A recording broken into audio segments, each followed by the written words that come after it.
So the first question, I received some questions when I opened the seats to my training program. So one of the questions was, hello, Mr. Costa, I would like to know if equipment sizing, pumps, valves, heat exchangers, etc. is included in the mentoring program. So to clarify that, I will use this live session, okay? And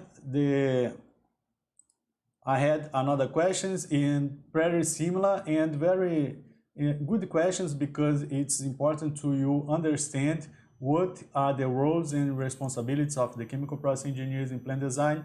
And the question was, hello Jefferson, I have a question related with your training program. Is there a chapter dedicated to the tailored design of heat exchangers and air coolers regards? And this detailed design of heat exchangers and air coolers took my attention, because you will see with me that you don't know, that you don't need to know the detailed design of heat exchangers and air coolers and a lot of equipments. You don't need to know how to do the detailed design, and I will explain to you why. So let me show you heat and material balance, a process simulation of a processing plant, and this is a plant to remove CO2 from methane. In fact, it is a biomethane, and you can see that I have a lot of equipment here inside my process simulation.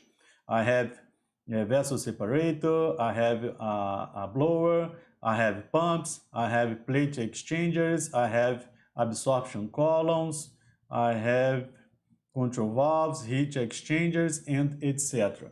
And what is the primary responsibility of the chemical process engineer in plant design is to deal with the heating material balance. So we need to know what are the requirements of the product, and we need to know which are the characteristics of the raw material.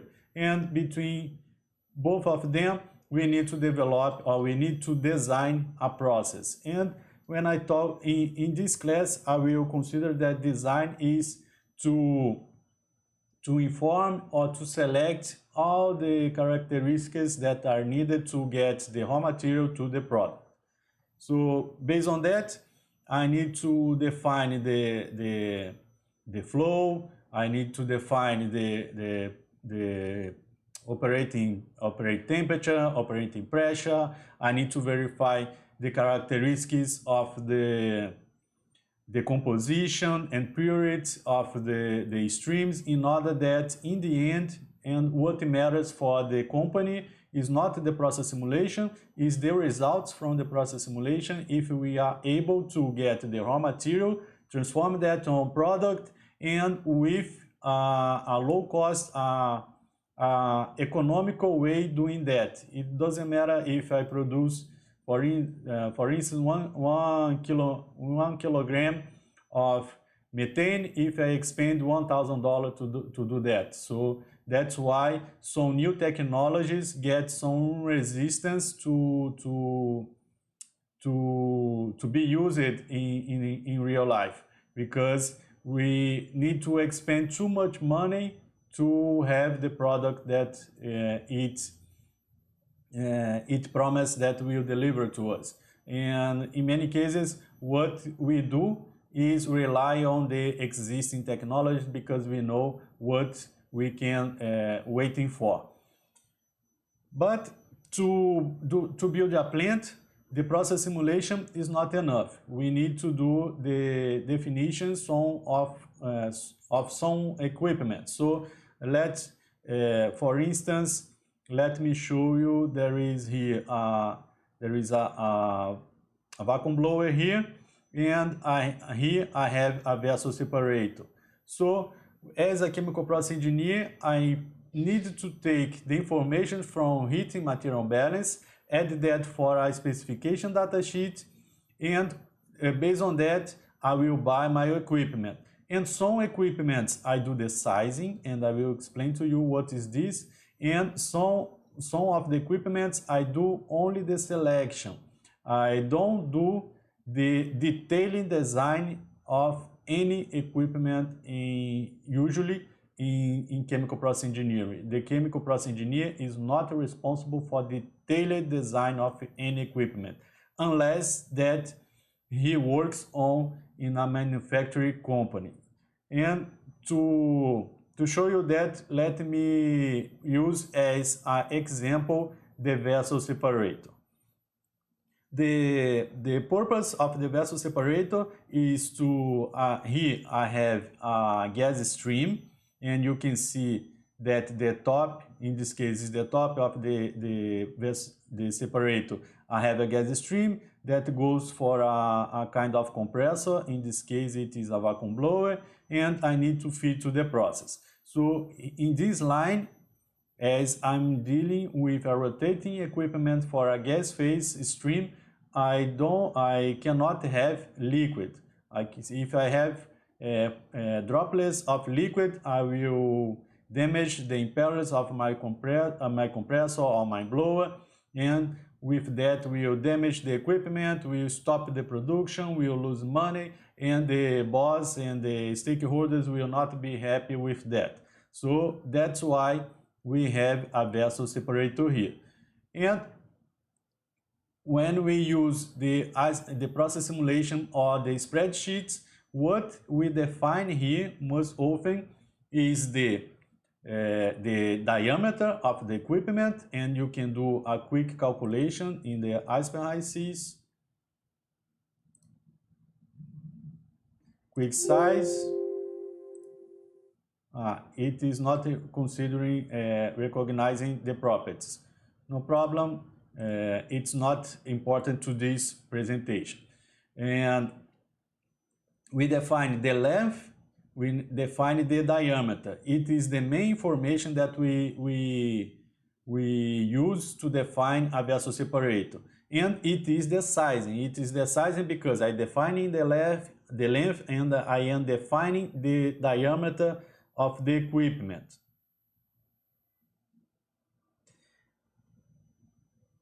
And when we talk about detailed design of the vessel separator, let me show you the drawing. And here you will see that there are much more information than only the diameter and the length of the equipment.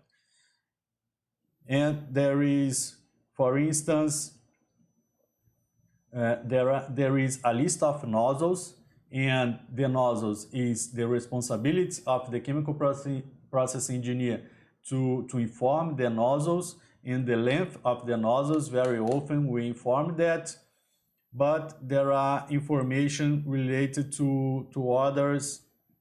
There are information related to the supports. We don't care about the support. There is information about the ceiling and the materials of the equipment, and in this case we verify that if it is compatible with our process. And there is some information related to the construction, like the hydrography, tensions, if we do some kind of relief tension, and it is not the scope of the chemical process engineer to handle that. And efficiency of the joints, it's not the responsibility of us. And it is only the general arrangement, the general drawing. And if you get the detailed design of this equipment, you can see that there are much more information available, and many of them relates to the welding. So we don't care about weldings. When I do a process data sheet for equipment and for a vessel separator, I am interested that the supplier delivers to me the correct diameter, the correct length, and I need to add the nozzles in order that I have how to connect my instrumentation, my process relief devices, and etc. So when someone asks me if the course, my training program will teach the detailed design of the equipment, I will say to you that no, and I will not do that because you don't need to know that. You need to know how to do this in this case, in the vessel separator, you need to know how to do the sizing, and in general terms, it is define the diameter and the length, and you need to know how to add the nozzles related to the level switch, and if we are talking about liquid, or the nozzles related to the pressure switch, the thermometer, about the temperature transmitter, and etc. So this kind of thing you will see in my training program. But detailing design of equipment, you don't need that, and I do not waste time with that. What you must know, based on the drawing of the supplier, you need to know how to evaluate if things are okay or not. For instance, in this drawing, there is a main hole for maintenance or not, and the main hole is in the right position. It should be at the side or at the top, and I need to evaluate if the nozzles are in the correct location. In this case, I will add this equipment at the top of another one, so I need to match the flanges, and this kind of thing you must know how to evaluate. And of course, the material, you need to define the process conditions or the project conditions, like what is the fluid that is being handling, the operating pressure, what is the maximum allowable working pressure that you expect for these servers, and information related to the minimum design metal temperature, and in some cases you can talk about the corrosion or not. And this is the main information that you must know how to add to a process and a specification data sheet, in order that the supplier will deliver to you the best equipment. And of course, if you are working in the manufacturing, if your responsibility to design the vessel offshore, you of course that you have to know information related to weldings and etc. But in many cases, what is common is that this job is for mechanical engineers or equipment engineers, not for process chemical engineers. And returning to the process simulation, you can see that there are some pumps in my process, because I need to get the liquid at a lower pressure and build some pressure to be able to recirculate that to my process. And when we are talking about pumps, I don't do the sizing of a pump, I do the selection of a pump. And why? Instead of doing the sizing, I do the selection. Because for pump, what matters for the manufacturer is the head and also the flow of your fluid that you need. If you have the head of your needed in your system, if you have the flow, there is a set of pumps that will match to that condition or not. And we need to go to the supplier catalog and choose the best one that fits to our process, or you will develop a process specification data sheet. We will send it to the supplier, and based on the product line, they will offer to you the better choice to you. And again, you don't need to know the detailing design of a pump, but you need to understand how to select one, and some information related to this equipment, not only based in operations, but also in process conditions. And just to give you another example, here is what the primary skills that you must have to when we talk about pumps is to evaluate the pump curve. So here I have a pump curve, and based on the head or the discharge pressure that I need to evaluate the pump curve and verify if for the flow that I want I reach the desired head. And most often the suppliers offers the pump curve as the flow per head or flow per discharge pressure. And it's most common to have the head because the head is fixed to a pump, and the pressure, discharge pressure, will depend on the mass density of your fluid. So in this case, when I do the process and specification datasheet for the supplier for my project, I share with the supplier and they will return to me with some options of pumps, and I need to evaluate which one best fits to my process. So in this case, I will evaluate the pump curve, I will evaluate the NPSH requirements to my process, and I need to calculate that to verify if this pump is able to work with good conditions at my process. I will verify the efficiency of the pump, and it is impact directly my electrical consumption or power consumption, and that means if I have a low efficiency, I have more OPEX involved for the production of the product, and if the efficiency increases, the OPEX decreases.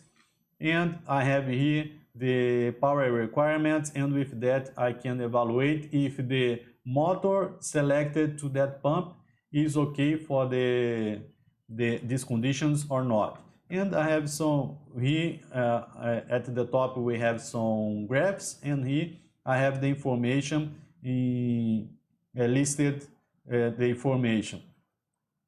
But there is some information here also related to the motor, because when we see a picture of a pump there is two parts. There are two parts in a pump: the casing and the impeller, that is in fact what is a pump is.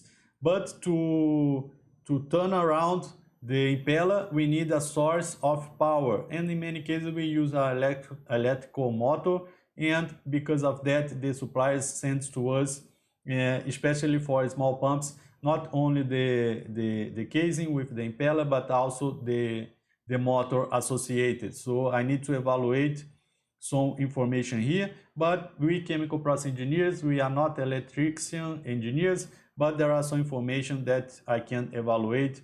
For instance, if the index protection of the motor is okay, because if it is in the field and there will be rain and dust and sun above the motor, I have a special kind of requirements for the motor.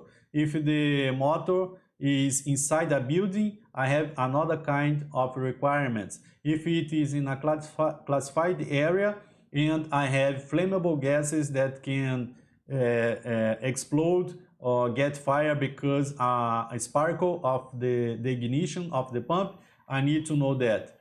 And that is some kind of information that the chemical process engineers must inform in the specification datasheet or in the process datasheet, especially if you work in a medium to small company, because in some cases you will be responsible for doing all the specification of the equipment. And doing all specification doesn't mean that you do the detailed design of equipment. So this is the kind of thing that I get the hands of the members of my training program, and I teach them how to do this kind of evaluation. And just to here, it's a typical typical drawing of a pump, and as I told you, there is this part that it is the pump in itself, the inlet nozzle, the outside nozzle, and there is the motor. And there are a lot of information here that doesn't matter for us, and the forces, and also the angular, the admission, the tolerance, admission in radial and angular. It is not us that will worry about that, okay? And here, to get the detailed part of the pump, there is some information here related to the bolts and to the support and etc. And for us, it doesn't matter. What we want to is that the supplier offers to you equipment that fits to our process. And when we talk about many equipments, who is responsible for giving the guarantee of the performance of the equipment is the supplier. And that's why we, in many cases, most often, we just give the process conditions, and the supplier, the manufacturer, will tell us that based on that process conditions, they will guarantee the performance of the equipment. And here is the data sheet of the motor. So when I talk about equipment, I have a series of documentation that are involved to that. So just to mention to you, here we are talking about just one pump, and this pump, I received around 7 documents related to this pump, because there is the spare parts associated, there is the operating manual associated, there is the guarantee associated. So when we are talking about a plant design, there are a lot of documentation to us that we are involved to. And going more specifically to the design of air coolers and heat exchangers, I have here another example to share with you. So this is a drawing of an air cooler, and you can see here the tube sheet, and there is the air cooler with the blades that address the air to cool down the fluid that goes inside the sheets. And I have information about motor, fan data, and we don't get inside the information about the fan data, because we, as chemical process engineers, we are not the best person to design how many blades must have an air cooler to perform well. What is the angle of an air cooler to that perform well? What matters for me is to give to the supplier the process requirements, inlet pressure and inlet pressure, inlet temperature, fluid flow, the fluid characteristics, and the desired temperature that I want to, and we calculate the duty to compare with the results of the manufacturer. And it is the kind of information that, again, I do a process or a specification data sheet, and I share with the supplier in order that they build the correct equipment. And of course, I insist, although we don't need to know the detailed design of the equipment, we must know how to evaluate the information that the supplier share with us. And in many cases, most often, if you don't work in an air cooler manufacturer, you will not define the numbers of tubes that air cooler must have, because this depends on a lot of factors including costs and the cost of the metal, and depends on the size of the equipment, and this is some kinds of information that address to the manufacturer, not to the chemical process engineer. And I have some others examples to show you what I am talking about. And just to return to the process simulation, you can see that I have a heat exchanger here, this one. And this heat exchanger is responsible for taking the outlet stream of the second staging of the compressor, preheat or heat my solvent, and return to our air cooler and go to the inlet of the third stage of the compressor.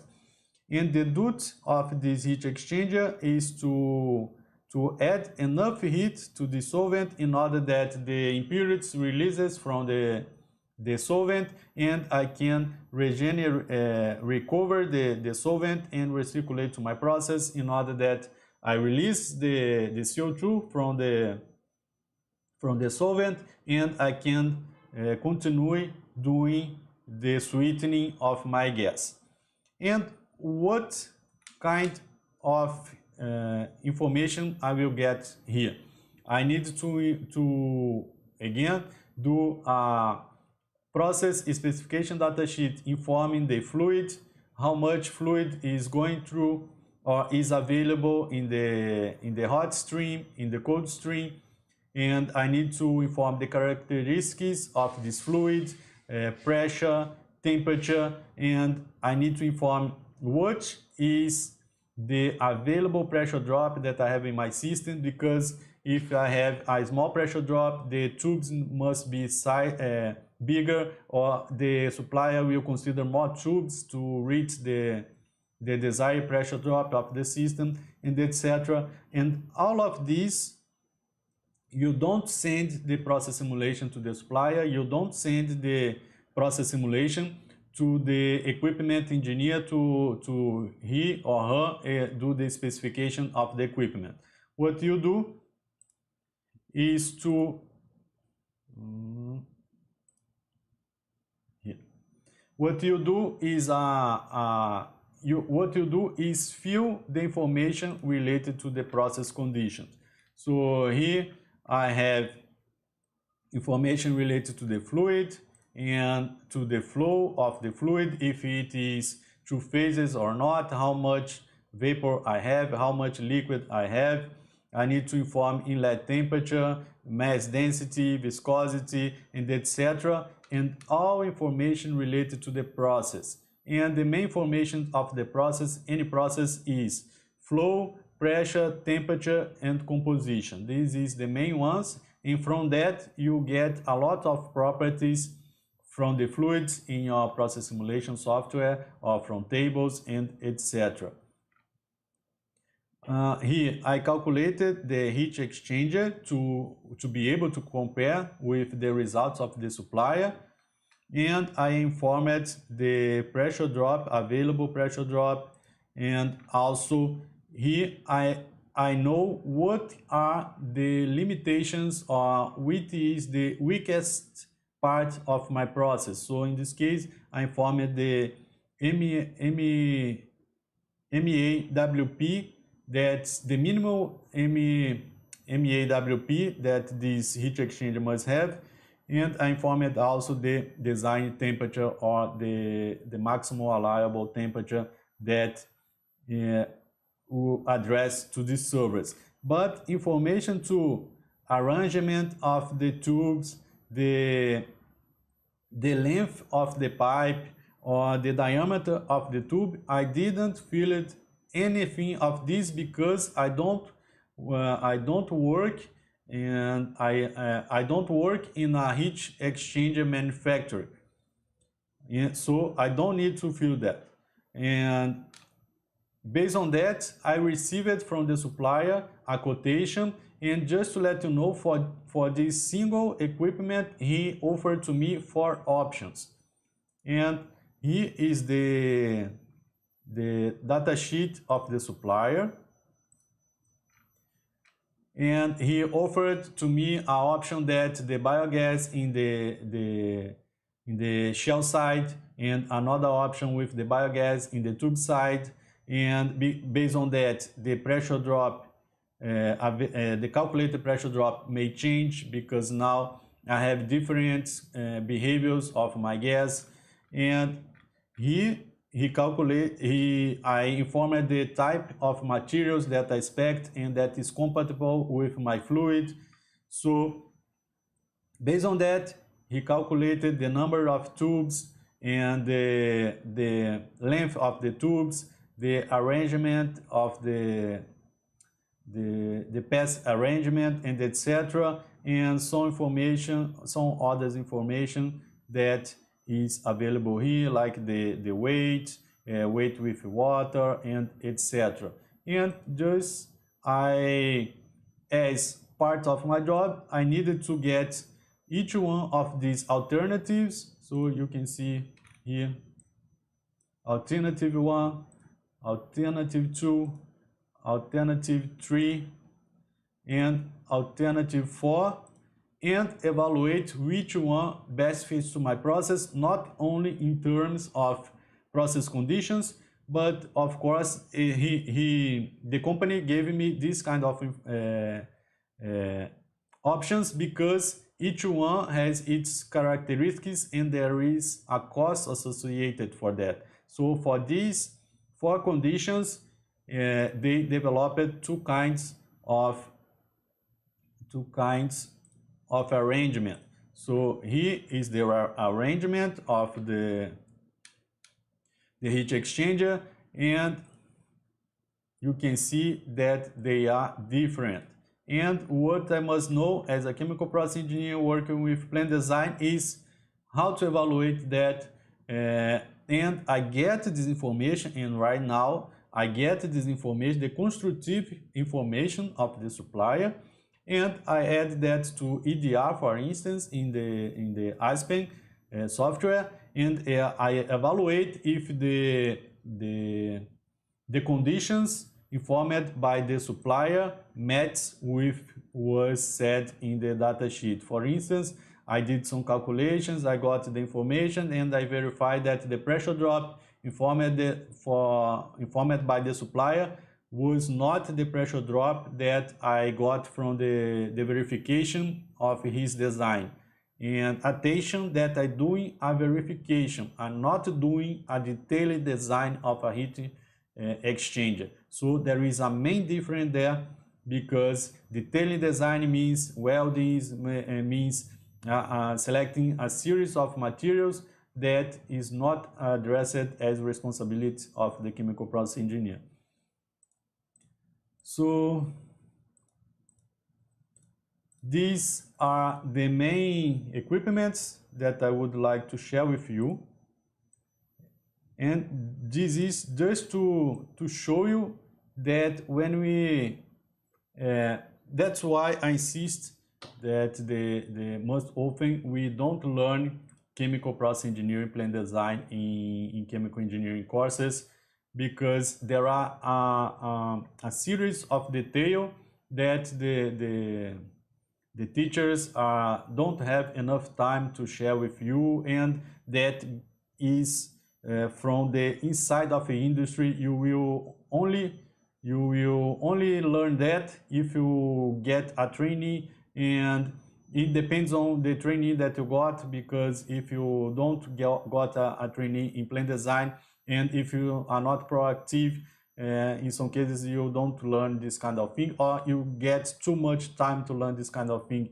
And that's why I since 2020 I starting with my training program to let the people that want to know for real what the chemical process engineer learn from me. Okay guys, I will take a look at the chat right now to verify where are you from and which kind of questions do you have, and feel free to, there is a lag between I talk to you, so I will do that in order to evaluate if you have any question.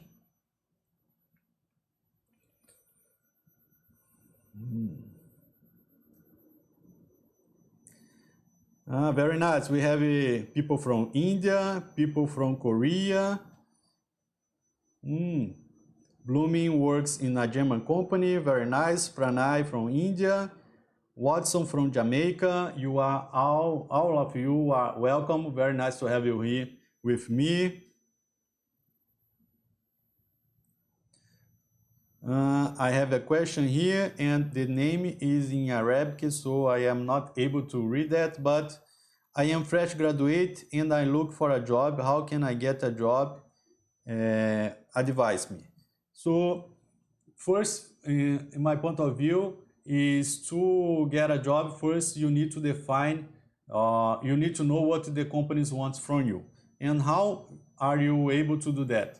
You need to define which field you want to work, what's best for you, and of course that we are chemical engineer, fresh graduate, we want to work in anything that appears, but we need to aim in a target, and once you aim in the target, if it deviates, you still will be more near to the target if you just throw out arrows without aiming anything. What I mean about that. If you want to work with plan design, you need to know the companies that works with that, what are the design companies that is available in your country, and of course that getting a job in your country is much easier than trying to go abroad at the beginning of your career. And once you identify that, you go to their websites or you go to the LinkedIn, look for people and verify which kind of requirements is asked for those companies. And I can anticipate to you that the requirements is you must know how to do the heating material balance, and to do that many cases you will use the process simulation software, HiCs or other ones. You must know how to read and develop heating pipe instrumentation diagram, because it is the main documentation that we deal in the plan design. And we need to do and how to evaluate the process data sheet and the specification data sheet, not only for equipment, and in this live session I showing you the equipment, but we do the same kind of thing with instrumentation like thermometers and pressure suites and pressure relief devices, and also control valves. It's the same consideration that we have for equipment we do for the other stuffs of the project. So if you don't know that, it will be harder to, in my point of view, okay, I am not the Lord of the truth, but if you know what I'm talking about to you, I believe, and you know how to add that to your curriculum vitae in order that it matches with the job description, you have a higher probability of getting a job, okay? I have another question here. Jefferson, what is the most frequent task inside plan design? Very interesting question, and that's depending on, of course, how long you are in the market. For fresh engineers, and when I started with plan design, I started doing verifications. So the project was not, the plan design was not automated. So I need to get, for instance, the pipe instrumentation diagram and verify if the line list, there was all lines that was in the pipe instrumentation diagram was transferred to the line list.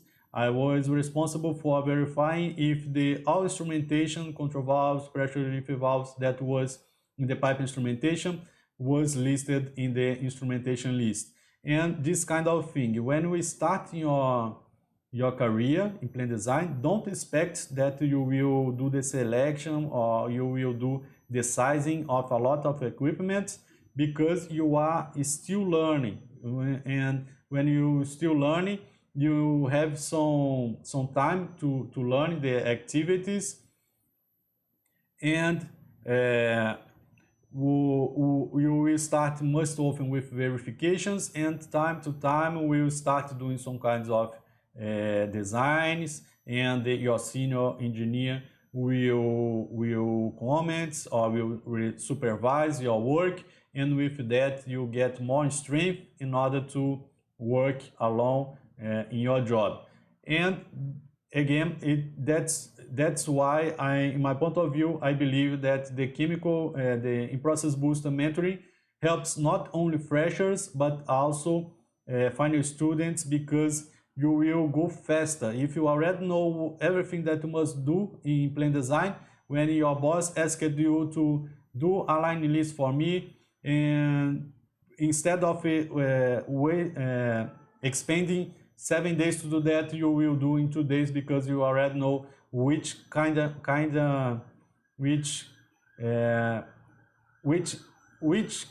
information represents for that document. It's the kind of thing that I learned in my training program.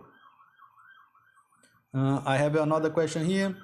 Do you know a free program to size liquid vapor separator with nozzles position, include instrumentation nozzle, manual calculation schedules? Yes, manual calculation schedules, but you can develop your own spreadsheet if you want to. And I don't know any free program to do that, but I know that exists one paid one. I forgot the name of it, but you can do that using spreadsheet, okay? And you can look for the spreadsheet in the internet, or you can develop your own one. The most important is to know the distance that you must consider in order that you have a good design. Gabriel, I'm Brazilian. I'm looking for capacitation, technical capacitation. I am a master student. I would like to know what's the path to enter the job market. And hi, Gabriel. I remember about you. You are following me for long years. Nice to have you here in this live session. And there is no easy path. My expertise is plan design, so I can talk about plan design, and based on that, if you keep following my free content, you will already learn a lot, and you will be able to have better conversations with the interviewer. But in Brazil right now, we are not having too many projects, so it's tough to freshers to get inside the market.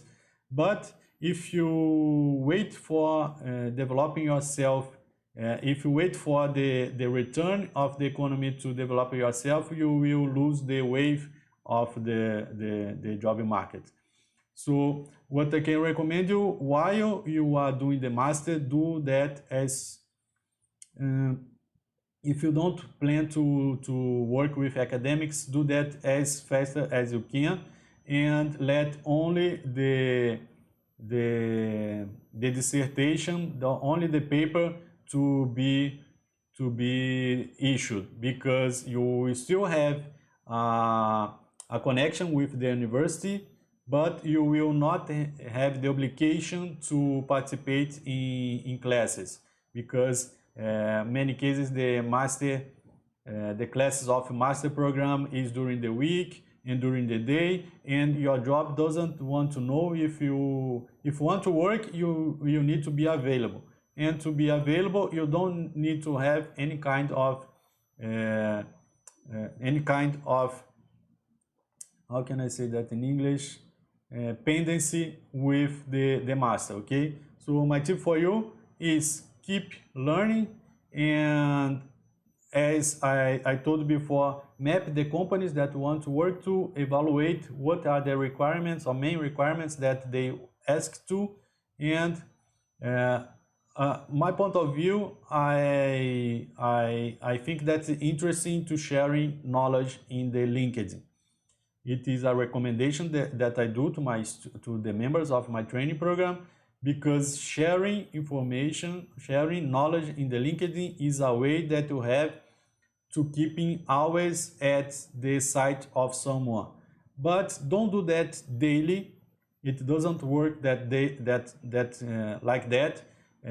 You need to have at least a period of interview, because when you post something in LinkedIn, it's in my case, okay, it got around 2 days to get the peak and return to the bump, to the lower visibility. So if for each 2 days or 3 days you share something new, and of course something that wants to work to, it will increase the chances that some kind of recruiter gets in touch to you. For instance, this week I received the invitation for a job interview, and I received an invitation to work as a freelancer for a Wally project.